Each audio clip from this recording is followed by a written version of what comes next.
Friends, ഞാൻ ഇന്ന് ഒരു ചട്ടിച്ചോറ് ഉണ്ടാക്കാമെന്ന് വിചാരിച്ചു. ആർക്കാണെന്ന് ഞാൻ പിന്നീട് പറയാം. അപ്പോൾ എൻ്റെ ചട്ടിച്ചോറിൻ്റെ വിഭവങ്ങൾ കാണണ്ടേ? പുതിയ ചട്ടി, ചോറ്,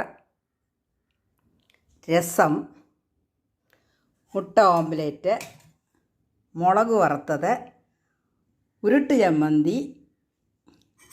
ഇത് നമ്മുടെ കർക്കിടക മാസം പോകാൻ പോകുന്നത് കൊണ്ട് കർക്കിടക മാസത്തിൻ്റെ ഔഷധക്കറിയിലൊന്നായ ചേമ്പും താളും ചേനത്താളും അല്പം ചീരയില ഉണ്ടായിരുന്നു, എല്ലാം ചേർത്ത്.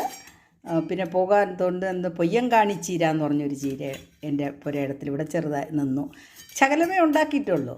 ചേർത്ത് കർക്കിടകത്തിന് ഞാൻ പുറത്ത് വിടാൻ പോവുകയാണ്, അതുകൊണ്ടൊരു തോരൻ ഉണ്ടാക്കി. ഇത് ചേന മെഴുക്ക് വരട്ടി, എൻ്റെ ഇവിടുന്ന് വെട്ടിയെടുത്ത ചേന കൊണ്ടുള്ള മെഴുക്ക് വരട്ടി.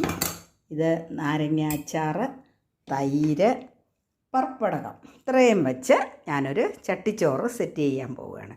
ഇന്നത്തെ ദിവസം കർക്കിടകം പോകുന്നത് കൊണ്ട് എല്ലാവരും നോൺ വെജ് ഉണ്ടാക്കും. ഹിന്ദുക്കളായിട്ടുള്ളവരുടെ വീടുകളിൽ വിശ്വാസത്തിൻ്റെ പുറത്ത് പോകുന്നവരൊക്കെ നോൺ വെജ് ഉണ്ടാക്കും. പക്ഷേ ഞാൻ നോൺ വെജായിട്ടൊന്നും ഉണ്ടാക്കുന്നില്ല.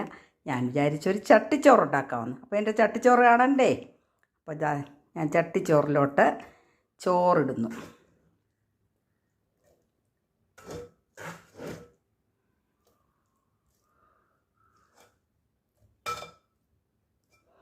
ചോറിട്ടു. അത് കഴിഞ്ഞ് ഞാൻ ചെയ്യുന്നത്